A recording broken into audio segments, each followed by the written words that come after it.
السلام علیکم ورحمۃ اللہ وبرکاتہ۔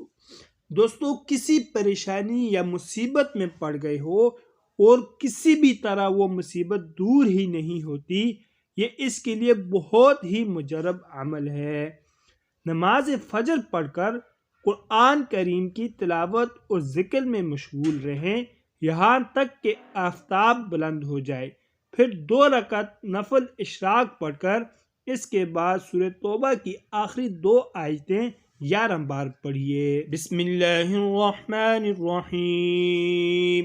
لقد جاءکم رسول من انفسکم عزیز علیہ ما عنتم حریص علیکم بالمؤمنین رؤوف رحیم۔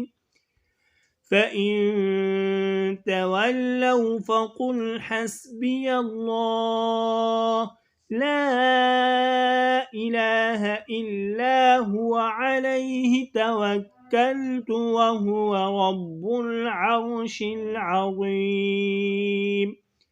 ان آیات کا اہتمام کریں اور اللہ تعالی سے عافیت طلب کریں، انشاءاللہ اطمینان بھی نصیب ہوگا اور وہ مصیبت بھی دور ہو جائے گی۔